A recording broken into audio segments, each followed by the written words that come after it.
Welcome to this episode of Drinking on the Edge. I'm the host, David Fuhrer, and in the studio with me here is a producer and founder of Radio Free Rhinecliff, Matty Rosenberg.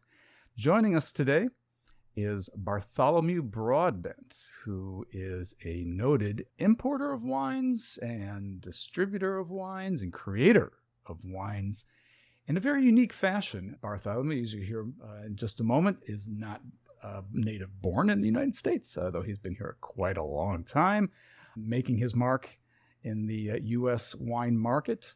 And his name should also be familiar to anybody who has any academic interest in wine. And he'll talk a bit about his lineage, his father, and his darling mother, who I had the opportunity to meet one time as well. Bollew, welcome to Drinking on the Edge. Thank you so much. It's really good to see you and hear you. I believe the first time we had contact, I was with a group of other people in the wine business, just another guest you had there. I think you were in Pacific Heights? Well, it depends if I was in my house or if I was in my flat. It was a house. It was a house. Then that was in Lower Pacific Heights, which is one of those classic, nice Victorian things that you get in colored houses in San Francisco. And I was there for 21 years in San Francisco. Depending on when you visited me, when I first got there at the age of 25, I had 8 mattresses on the floor for anyone visiting who came by at my flat. And it was like a youth hostel, because at that time, people were taking gap years from England, going to Australia and stopping in San Francisco. And so lots of fun was had then. And then things got more serious. And I guess I was married when you met me because I was in my house. I was married at that point. Well, I felt very welcome in this very impressive house nonetheless. And I just felt, oh, wow, okay, this is a man with an illustrious name. And I was enjoying some of the wines you were working with already. We have mutual history with the great Lebanese wines of Chateau Moussard. Tell us about how you began with wine and how wine is a part of your family and life. Yeah, going all the way back to birth, I was born into a wine family. And my father was called Michael Broadbent. He was the director of Christie's for his entire career. In fact, he started the wine auctions at Christie's in 1966. And they were the first commercial wine auctions in England, in the world, in fact. And then he's pioneered auctions all around the world, including blind and auctions in the 60s and 70s in America. And he also co-founded Napa Valley Wine Auction with Bob Mondavi, and he was very well known for his wine auctioning career, but also his wine writing. He wrote for Decanter magazine, the wine magazine in England, for 433 consecutive months, and he wrote several books about wine. He was the master of wine, and two of his more important books, one is called Wine Tasting, which is still in print today. And that was the first book about how to taste wine, basically, and what to look for. And then he wrote a book called Great Vintage Wine Book, which morphed into Vintage Wine, which is basically all about the great wines he's tasted throughout his career. And that's been several editions. So I left England. I grew up drinking wine from the age of 7. I left England. And I first when I was 17, I went and worked in Paris for Steven Spurrier, who was famous for the Bottle Shop movie. Is about what he did in Paris, which was to pit California wines against French wines, and the Californians won, which made him very famous. And then, so that was just a summer job, and I went to work for Hennessy in Cognac, and when I was 18, and then when I was 19, I went to Australia, did a couple of harvests at Yalumba and Rothbury wineries, and then went back to England, worked there for a year. And one of my clients, Winston, came in after a boozy club lunch, and we had the directors of our breweries downstairs, so I had to keep him quiet. So I gave him a glass of sherry and shoved it in my closet and locked the door. And every 20 minutes, I opened the door, and after 5 glasses, he said, filling up his glass each time, he said, "They'd like you in Canada." And it turned out he was consulting to some Canadians who got me a 2-year job offer work in Canada. First year was in Montreal, then I got transferred to Toronto, and that turned into 4.5 years. And during that time, I met the Symington family, who offered me a job in California, working basically to start a company for them called Premium Port Wines, which I did, and did that for 10 years, which last year didn't marry one of my daughters, decided to start my own business. And I started Broadbent Selections, which is a wine import company where we represent about 45 wineries. And then I also started Broadbent brand, which was initially just for Madeira. My father was a bit miffed by this. He said to my mother, "But Broadbent, that's my name." And my mother... Yeah, Daphne had a good sense of humor, as I recall, having dined with her once at the German embassy in London. It wasn't her and I alone; it was with a great many people, and your father Michael was there too, of course. Yeah. Both my parents had a sense of humor, but my mother her philosophy, which she gave to me, was it's much better to shock than to bore.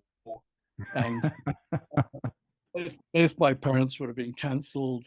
I got cancelled once as well for making a stupid joke. People got offended. But anyway, we like our sense of humor. I guess that's British. Yes, I guess my biggest claim to fame, or most people mostly credit me for, is that when I was working for Symington's, they own a bunch of port houses. And I started working for them, I think, in 1985 or 86. 85, I think. I moved to San Francisco in 86. And in 88, James Symington came up to me and said, "Hey, do you think you could sell Madeira in America?" And then, so this helped them make a decision to buy the Madeira Wine Company, which owned a bunch of brands, including the one on your shirt. But Madeira had been absent from the US market, apart from Darryl Corti, Sacramento, Corti Brothers, who was bringing in some Buderim Madeira. But otherwise, it wasn't being commercially imported into the US. There were only 2 restaurants which had Madeira at that point. One was Burns Steakhouse, who had old bottles from auctions. Sure. And the other one was Masters in San Francisco, who gave you a choice with the foie gras. You had a choice of Chateau Yquem or vintage Madeira. And other than that, no one I knew of had Madeira in America. And so what we did was in 1989, when we got our first Madeiras back into the country, we did a launch at the Four Seasons Cliff Hotel in San Francisco. And it was such a big success with a huge amount of sign-up. Maybe 400 people came to this jaded San Francisco wine market. And the relaunch of Madeira basically was that day. And the next week, Trevina had seven Madeiras by the glass in Napa Valley. And every restaurant in San Francisco, and every A, B, and C level restaurant basically carried Madeira the following week. So it was a huge success. But the reason it hadn't been in the US was due to Prohibition, because Madeira was the biggest selling wine in America prior to Prohibition. And right, of course, Prohibition wiped out that market. And so it never recovered because of the shipping conditions improved. So the ships no longer went to Madeira. So the island became a forgotten island. Well, on that note, why don't we begin tasting here in the studio with your Madeira?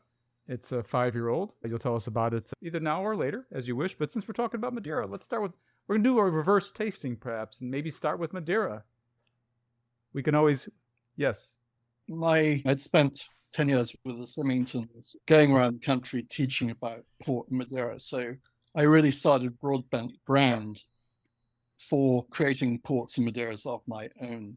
But in the case of Madeira, my parents were, especially my father, was an absolute Madeira nut. His desert island wine was a Madeira, probably the only wine that survives in the heat and also can be kept open a long time. So it's a very practical wine but he loved Madeira.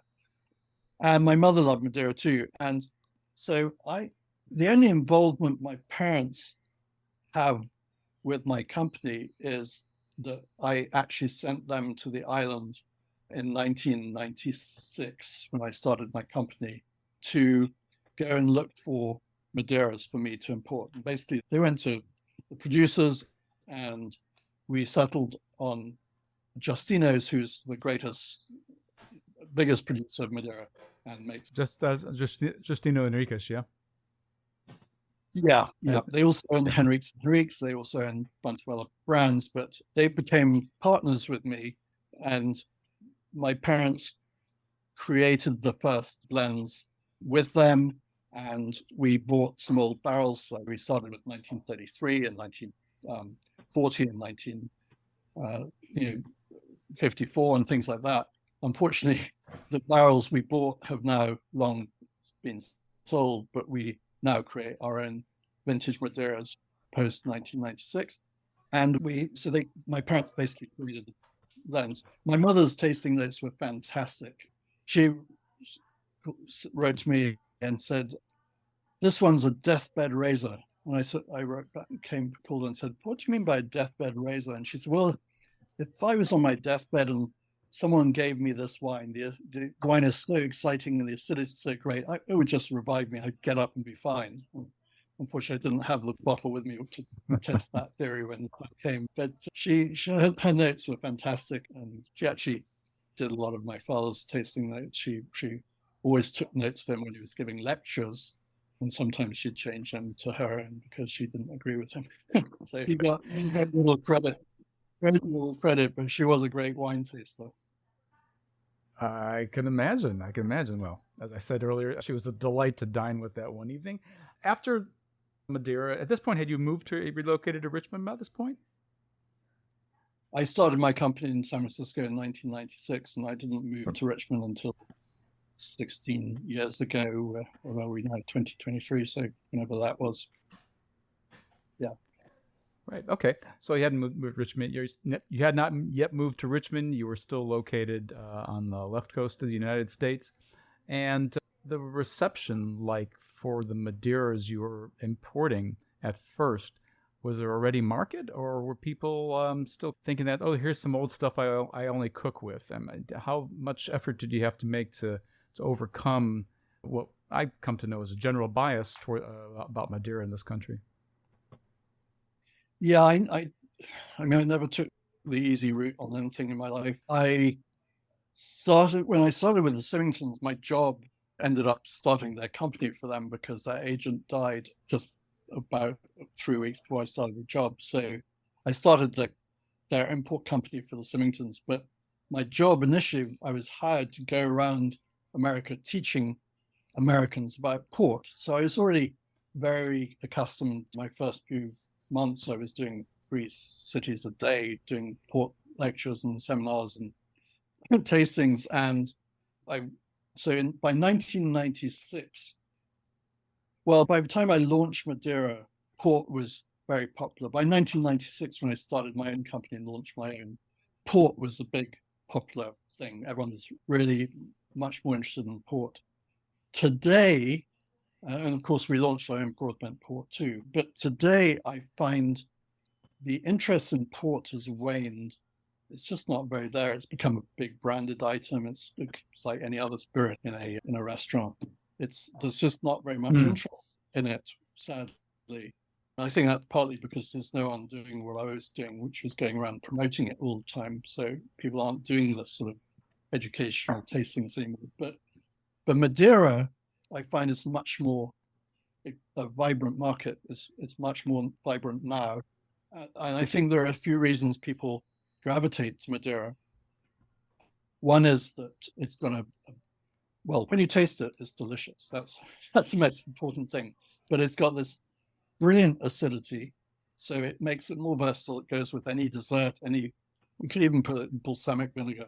It's a dessert wine, but it's a sweet wine, but it has a dry finish. So when you taste it, although it's sweet, it finishes dry, so it doesn't clash with the sweetness of desserts. Most other dessert wines, like some Sauternes and late harvest Rieslings, they are sweet wines which finish sweet, so the sweetness of the dessert and the wine clash and it kills the wine. But that doesn't happen with Madeira. But more importantly, I think, is that Madeira has such an incredible history with America. It was, as I said, it was the biggest selling wine before Prohibition in America. it was invented through shipping to America, because the island of Madeira, which is Portuguese owned, is directly in the trade winds between Europe and America. So all the boats used to stop there to pick up wine. They used to use the barrels of wine as ballast on the bottom of the boat. So one of these boats forgot to unload the cargo. It returned to the island, where they tasted it and found it's much, much better than before it left. And they have figured that having crossed the oceans twice had heated it. So we still simulate voyage by cooking it for at least 3 months at 115 degrees Fahrenheit, about 55 Celsius. And that's what creates Madeira. But also, it was the biggest selling wine in our founding fathers' days. George Washington drank a pint of Madeira every day for dinner. The Constitution and Declaration of Independence were both toasted with Madeira. Madeira Island was the first, well, Portugal was the first country to recognize America's independence, but it was actually the island of Madeira that congratulated and recognized America's independence. And it was also America's first tax loophole, because King James did a circle around Europe and said everything that is coming from here has to be taxed in America, taxation without representation, but he forgot to do a loop extending to the island of Madeira, which was more off the coast of Africa, off the coast of Morocco. So it became a tax-free wine to America. That'd be a good incentive to bring in Madeira. As I recall, too, there's been a historical link with Madeira with the southeastern states of the Atlantic in the U.S., the Carolinas and Georgia and even Florida have a longer history, continuous history of Madeira consumption than much of the rest of the United States. Is that still true to this day? No, well, the history is that, but the current consumption is not. It's just as much in Mississippi as it is in Maine, as it is in New York, as it is in San Francisco, as it is in Atlanta. It's Madeira now sells everywhere, and pretty well everywhere. Well, I am sure, despite there being several other very delicious Madeira brands being imported into the U.S. and distributed through many states, your brand, I've no doubt, is the most widely sold and widely distributed brand of Madeira here in the United States at this time. It wasn't always that way. Your name associated with Madeira for the last 20-something years has seen the rise of its ubiquity and enjoyment in the United States. Well, since 1989, my name has been associated with Madeira because of relaunching Madeira. But the Symington family, who bought the Madeira Wine Company they basically sold it back to the family they bought it from. 95% of it was sold back to them. So when I was starting Broadbent Madeira, our biggest competition was the Madeira Wine Company, which they owned. But today, they aren't promoting it as they used to. Broadbent has had a leg up. And there's another company in America which is now a competitor of mine. But yeah, Broadbent is probably the best known at this point, I would hope. Yeah. Speaking of which, you did make a mention of port. So Matt and I are going to taste your Auction Reserve Broadbent Port. And there it is. Oh, look at that. It's a ruby port. Well, let's say all ports are either ruby or tawny. So vintage port is a ruby port. Late bottle vintage is a ruby port. There's a basic wine called ruby port, but basically ruby is a deep, dark red port. And Auction Reserve is what we call a reserve port. So if you, in the hierarchy of ports, you have vintage ports, late bottle vintage ports, reserve ports, and then vintage ports. And then in terms of tawnies, you have basic tawny, and then you have 10, 20, 30, and 40-year-old tawnies. But the difference is that tawny ports are aged in barrels for a long time, for at least, well, for the 10-year-old, obviously it's 10 years in a barrel. Whereas the ruby styles range from vintage to late bottle vintage to reserve to ruby. They are aged for a short time in casks and then bottled. So bottled when they're young, whereas tawnies are bottled when they're old. That's the difference. Yeah, so the name Auction Reserve obviously harks back to my father's career as a wine. And that logo is the top of an official family crest, which had to be created for my father, because my father at one point dabbled in London politics. The city of London, which is a square mile of London, Right. has Financial a center. government. Yes. He ran to be High Sheriff of London or something, which is not a law position. It's just a Ceremonial. ceremonial duty. Yeah. And he, in order to run for such a place, you had to have your own family crest. You couldn't use a predecessor's family crest. So he created his own through the heraldry department. So it's very official. And it's basically based on his own interests. So that if you look at that label, the top of basically it looks like coming out of a crown holding some sort of hammer. But if you look at it more carefully, the hammer is, one end is the auctioneer's gavel, the other end is a corkscrew. The sleeve looks like a bottle top. On the sleeve are music notes, because he was very musical. Underneath that is the crown, based on he was a Yorkshireman originally, so it's got Yorkshire roses, and then that rest of that crest sits on top of 2 barrels of wine. So he must have had some fun putting that together. It's a complicated family logo. I encourage anybody who wants to get a better view of what Bollew's just described to purchase the bottle of his auction reserve Porto that Matt and I are tasting here today. So please. The other thing is, on my Facebook, which is just simply Bartholomew Broadbent, in my photos there's an album, and in the album is all his artwork. And he was a prolific artist, over 500 pieces in that album. But I think you'll also see the original crest in that album, maybe. I do recall seeing on your Broadbent Selections website too, I believe you're selling a book or 2 of his. Is that true? Yeah, that's Broadbent Selections, which is different to my Bartholomew Broadbent. Broadbent Selections, we have a website as well, a Facebook website, and yes, we sell books. We sell 2 books. We sell my father's wine tasting book, which was launched the year before he died. And that was in 2020, I believe. Yeah, he died in 2020. He turned 20 on May 2nd, 2019. He turned 92. His book was launched the day before that, so he was still 91. And the week before that, he got married for the second time. So aged 91, nearly 92, he got married for the second time and had a year of marriage before dying. Thankfully, he died before COVID, or the day after lockdown. So great, because it was time. He was ready to go, and it was perfect timing. So all good. Okay. Well, let's continue with some of the things that you've otherwise ventured out into importing wines, and how you came to discover and broaden your import portfolio besides own labels from a noted producer from around the world. So if you could please just give us a sense of how it is you came to importing other wines. In the introduction, I made a passing mention of Chateau Muzar in Lebanon. That's a critical wine in your portfolio and its development, but we're not tasting any of that here today.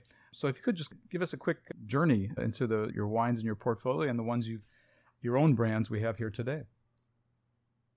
Well, we just stick to my own brands first. We launched with Broadbent Port and Broadbent Madeira in 1996. Yeah.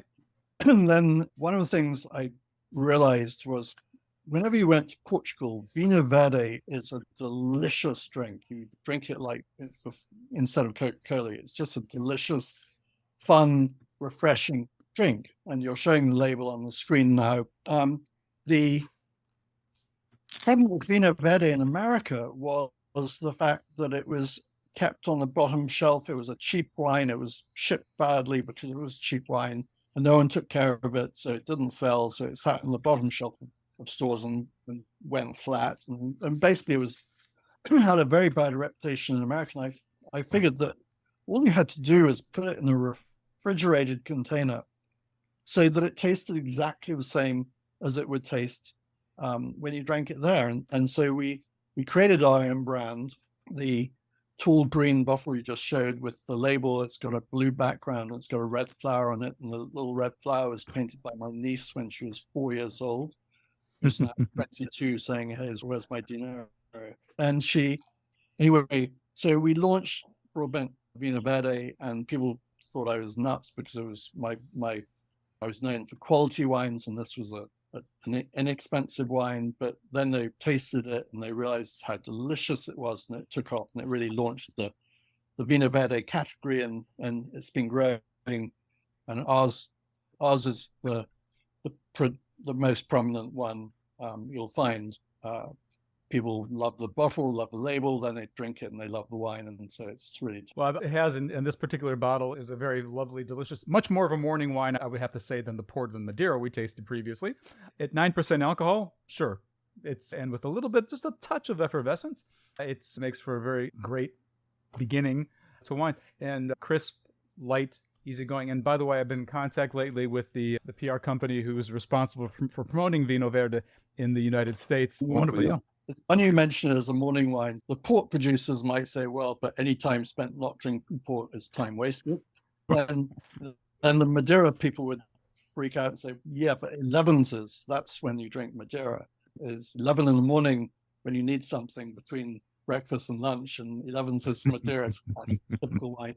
And then you have my parents who drank champagne every morning for breakfast because they found that orange juice was so boring unless you put champagne into it. Yeah, you could drink Vino Verde. It's lower alcohol. It's only 10%, 9% alcohol. So it is a good breakfast morning wine. But really, it's an all-day wine, sitting around the pool, sitting on a boat, sitting on a beach, just coming home from work, having a glass of something refreshing. It's a good wine. It's become our biggest selling wine. Just I'm going not surprised. back. Yeah. But why did we start representing other wines, you asked? Well, basically, when I worked for the Shenley in Canada before working for the Symingtons, I worked for various companies. The Canadian company represented as an agent various wineries. One was Constantine Guntram's winery, Guntram, and another one was Hammoud. But Constantine Guntram, when I started my own company, Broadbent Selections, which was initially only going to be doing port and Madeira, he said to me, yes, but we've been asking you to bring in our wines for years, and you've said your company doesn't belong to you and it belongs to the Symingtons and they don't want you to, but now Broadbent Selections belongs to you, so you can do whatever you want. And so I said, okay. So we brought in his German wines, and he still sells to us 27 years later. Hammoud, my favorite red wine in the world, was a little bit slower. Serge Hochard, the owner, came up to me and said, yeah, Bollew, I'd love you to represent our wines, but you only started this year. I want to make sure you survive before we move over to you. And so they moved over to us about 26 years ago, 25 years ago. They waited till my company had survived first or second year in business. And then basically other wineries started coming over, and now we're at this point where we've developed a reputation that companies come to us. We don't need to go to anyone. And during COVID, we actually launched into Italian and French wines. We started representing some Burgundy wines and Italian winery, 3 Italian wineries. And if someone told me how easy it is to sell Italian wines, I would have done it years ago. But so we now have wine everywhere. Well, Italian wines are the number one by volume imported wine into the United States for many years now. It's been you must have missed the bullet about that. For years, I didn't really sell any Chardonnay either until I discovered this unbelievable Chardonnay producer in South Africa called De Wetsop, who make a wine called Limestone Hill, where they were the first people to produce Chardonnay in South Africa, and they got the cuttings from Drouhin, Clos-des-Mouches, and Burgundy. Yeah. Yep. And these wines represent such phenomenal value and are such great wines. I started bringing those in them, and they're doing really well. But when you ventured into South African wines with De Wetsop, I was pleased to see that, having enjoyed their wines over the years. I lived in England in the 2000s, and when I returned and saw that you soon after had started with De Wetsop, I was pleased for you, I was pleased for them, and pleased for myself being able to purchase it here in the United States. Good on you. No, well, now we represent 14 wineries from South Africa. So yeah, you've taken a deep dive into South Africa. That was like, I think, the first really notable widespread introduction of producers into your broadband portfolio. You bit South Africa big. It's all about being at the right time in the right place. I've always been known for pioneering wines like Port, Madeira, Vina Verde, New Zealand with Fly Valley, which is great. But then the top producers of South Africa were really only emerging about 15 years ago with the Eben Sadis of the world and Adi Badenhorst, and they were starting their own wineries just at the time when I was. So a lot of wine regions have wines with importers for decades, and so the opportunities weren't very great for most wine regions. But with South Africa, it was emerging as my company was developing. So we managed to snap up most of the really top quality South African wines. We're definitely now known as the leading import, not the biggest importer because there are mass-produced brands which sell more, but as far as terms of the leading portfolio of quality wines in South Africa, that's definitely us these days, which is nice. And something that's very important to me, which we haven't talked about in developing our portfolio of wineries we represent, is there are 6 absolutes that have to be. One is that they have to be family-owned wineries. Another is that they have to be the highest quality wine of a region or on par with what's known to be the highest quality wine in the region. 2, they have to offer extremely good value for money. So even if it's a $7 wine or a $500 wine, against its peers, it's got to be good value compared to others. 4, every wine we represent has to have a good story. 5, the people we deal with have to be nice, ethical, honest, and fun. Basically, life's too short to deal with people who are not fun, that you don't like. And 6 is that each wine has to be as naturally made as possible. So some wines like Chateau Musard are the most completely natural wine, whereas others, you represent a Barbersville in Virginia, and it's impossible to make a totally natural wine in Virginia because of the humidity, so they have to adjust for that. But otherwise, it's made as naturally as possible. So those are the 6 absolutes I have. Points 2 through 6 are easy to understand, but the first one, the wine has to be made by a family winery. What's the rationale behind that as your first of 6 qualifications? Family owners have an interest in their future, their wine. If you're owned by a corporation, your interest is in keeping shareholders happy. So you might move, if an importer is not making you very happy, you might move to a different one just to make more money. Whereas families, actually, I don't have any contracts with any of my wineries because I feel if someone wants to leave me, I don't want them to have to work with me if they don't want to work with me. If someone wants to go, they can go. But usually, if you don't have a contract, you're going to be able to work out problems by talking, as opposed to hiding behind a piece of paper and saying, well, but you said you'd do this. And we say, well, you haven't lived up to your bargain. But if we have a problem with a winery with one of our wines, we'll talk to them and we'll figure it out together and work together. But they have an interest in, I don't represent people who represent portfolios of wine. Lots of people come and say, hey, I represent 10 wineries in this region. But that person is looking after their own interests, not the winery's interests and not our interests. So middle people are not good for the winery, not good for us. So we always deal directly with the owner of the winery. Okay. That's just want to get that clarified. I was curious for that, and it's always a good thing to hear. We have one more white wine here. It has your name on the front, of course. It's Broadbent Grüner Veltliner, and it's in a seemingly larger bottle than is normal. This is a 1-liter bottle of product of Austria. It says right there. So what made you step into Austria, of all places? Well, so we did at one point have a Broadbent wine in Argentina, and we do have some other wines in Portugal. We have a Dow white from the Dow region of Portugal. We have a Douro red from the Douro region of Portugal, which is a table wine made in the same region as Port. Excuse me. And we represent a great wine producer in Austria called Markus Huber.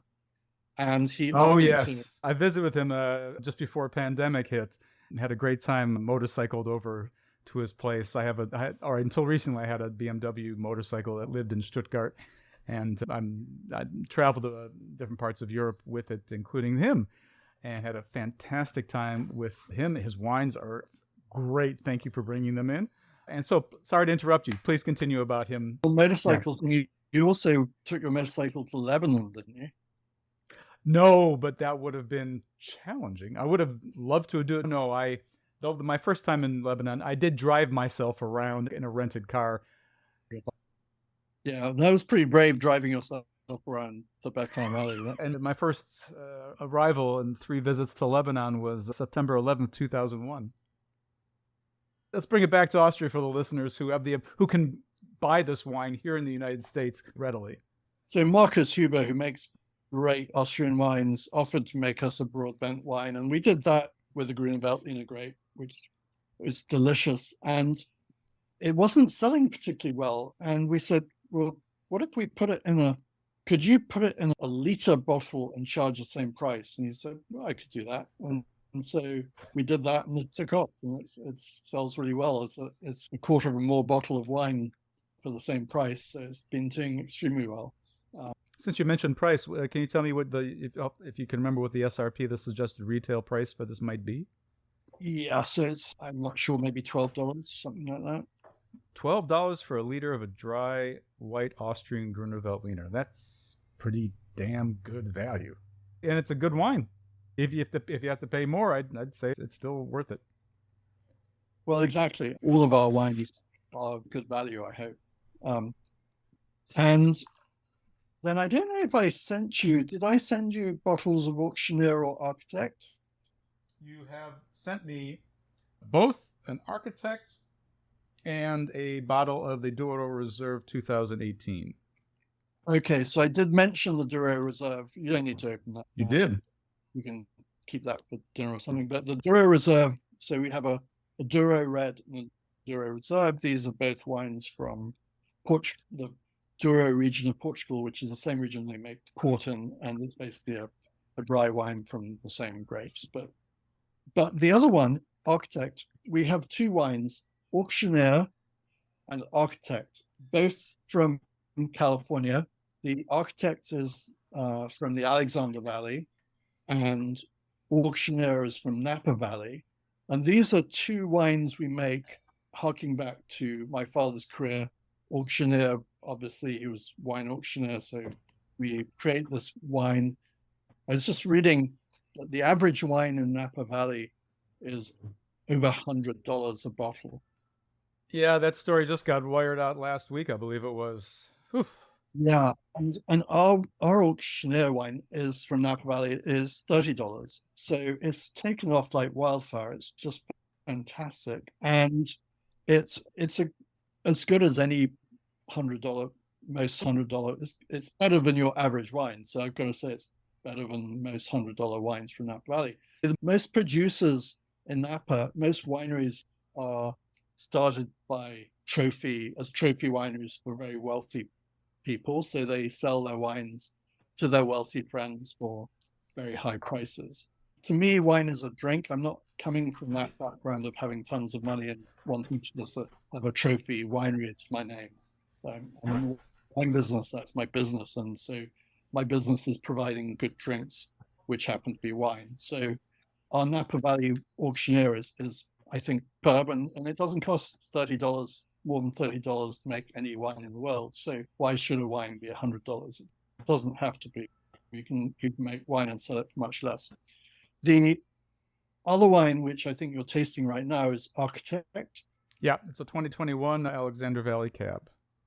Yeah, and before my father ventured into the wine business, he trained as an architect, and he didn't like architecture. He was a great draftsman, but he didn't enjoy architecture per se. He didn't want to be designing plumbing systems for buildings. So he gave that up and went into the wine business. But probably the drawing that he's most proud of is one he did in architect school, and it was designing a church and the floor plan and the outside and what have you. And so that drawing on the bottle of architect is actually a drawing done by my father by hand, no computers. And if you just show it, if you have a chance to show it, you can see that, okay, we put the gold color on the label, but the actual picture was my father's drawing, one of my father's drawings. And so we made this in honor of him as well. Yeah, there it is. His didn't have a drip of wine on it. That was you. I'm sorry, did it have a drip of wine? Yep, it does. Oh, excuse me. Well, it's all the more savory for it. Tried to have some wine poured onto his label. Of course we would. Wow. Before we wrap it up, what future plans do you have that the wine drinking world might want to know about?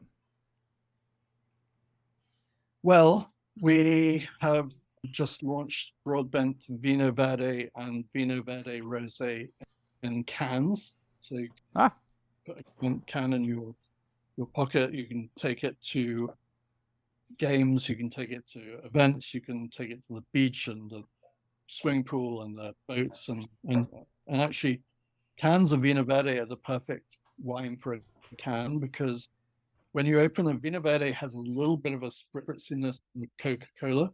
So that's similar. It's not fizzy, not like champagne, but it is a little bit spritzy because we add a little bit of CO2 at the bottling. And so when you open a can of Vino Verde, it has that sound just like opening a can of Coke. So it has the visceral thing going. You may think that tasting is all in the eyes and the nose and the mouth, but it's also in the ears, because the popping of a champagne cork, that is all part of tasting wine.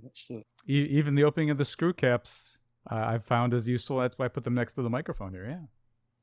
Yeah, exactly. Yeah.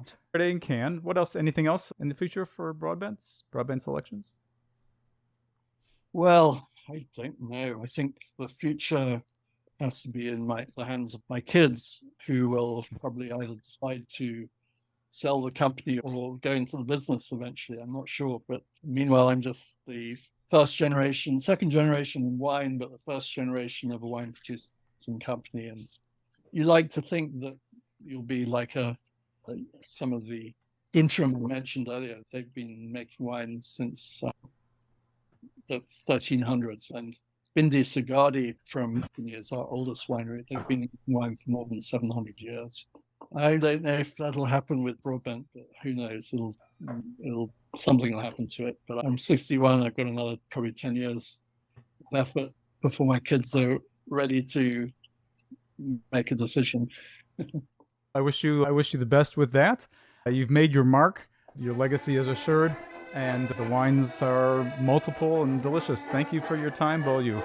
And I look forward to seeing you sooner rather than later, and in person rather than virtual. Thanks for your time at Drinking on the Edge. No, brilliant. Thanks.